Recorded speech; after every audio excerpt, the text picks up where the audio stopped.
o Alerta Geral. Bate-papo político com os jornalistas Luzenor de Oliveira e Beto Almeida. Os líderes do governo na Câmara e no Senado conseguiram, ao longo desta semana, avançar nas articulações para diminuir as tensões na relação entre Legislativo e Executivo. O ambiente ficou turvo com o veto do presidente Lula a 5 bilhões e 600 milhões de reais de emendas parlamentares ao orçamento da União. Quem chega agora com mais informações é o repórter Sátrio Salles. Os articuladores políticos do Palácio do Planalto sentem as pressões dos deputados federais e senadores contra o veto presidencial a 5 bilhões e 600 milhões de reais das emendas de comissão ao orçamento da União e sinalizaram com a abertura de um caminho para solucionar o impasse. O líder do governo na Câmara, José Nobre Guimarães, afirmou nesta quarta-feira em entrevista ao jornal Valor Econômico o remanejamento de verbas para recompor os recursos das emendas parlamentares de bancada e, dessa forma, diminuir a insatisfação entre os congressistas da base aliada. Segundo Guimarães, o veto não atingiu recursos das emendas impositivas, foi a gastos não obrigatórios e, por essa razão, defende o diálogo com os líderes para fazer a realocação das verbas e a recomposição de valores cortados.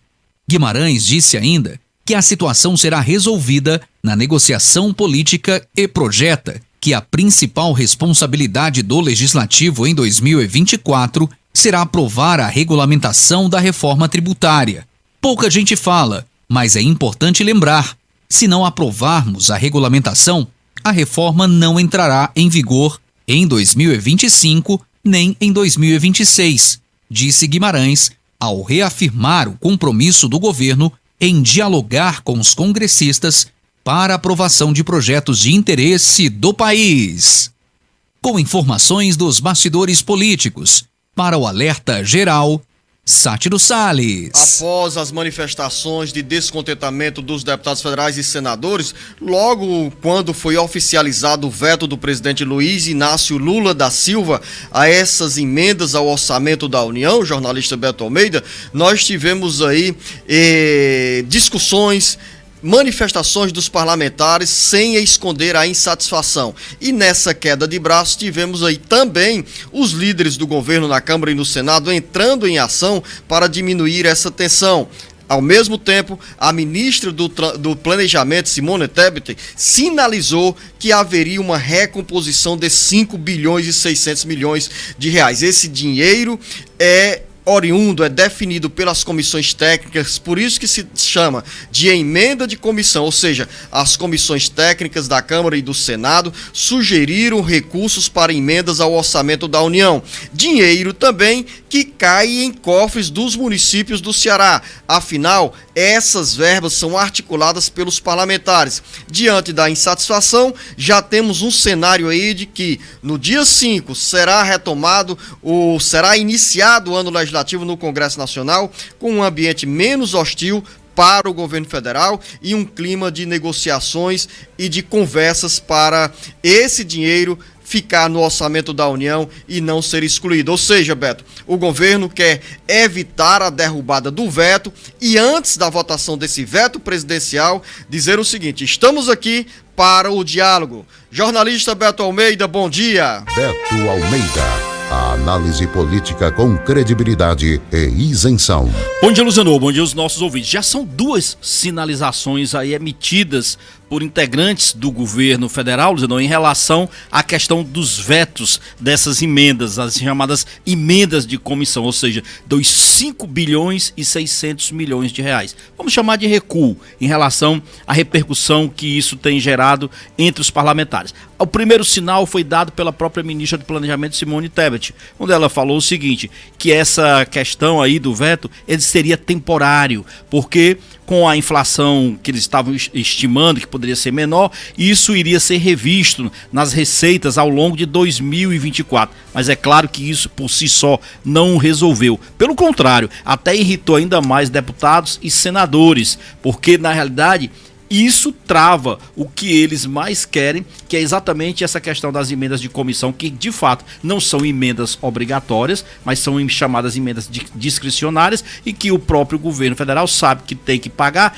mas paga dentro da sua conveniência ao longo do ano. E agora, de forma mais enfática, veio o líder do governo no Congresso, o deputado José Guimarães, dizendo o seguinte, que há espaço sim para negociação, e que ela será resolvida no âmbito político. E ele projeta, inclusive, e explica por que isso é possível. Ele diz, olha, a nossa principal responsabilidade do Poder Legislativo para o governo neste ano de 2024 é a fase 2 da reforma tributária. Ou seja, Beto, a declaração do deputado José Nobre Guimarães, líder do governo na Câmara Federal, é no sentido de dizer, vamos dialogar, porque além dessa questão das emendas parlamentares, temos projetos de repercussão maior na vida pública do país, entre eles, na vida política do país. Entre esses projetos, justamente o avanço da reforma tributária. Exatamente isso. E em outras palavras, o governo quer, então, ir para a negociação, sair, então, recuar, a palavra, de certo modo, é essa sim, desse veto do presidente Lula e fazer com que a retomada desses projetos, dessas propostas que estão hoje no Congresso, elas prossigam. E não é só a questão da reforma tributária, porque a reforma tributária ela vai levar o semestre todo, Luzenor, em função das regulamentações necessárias. Mas tem coisas mais imediatas, como a questão da reoneração da folha para aqueles setores da economia que são considerados essenciais.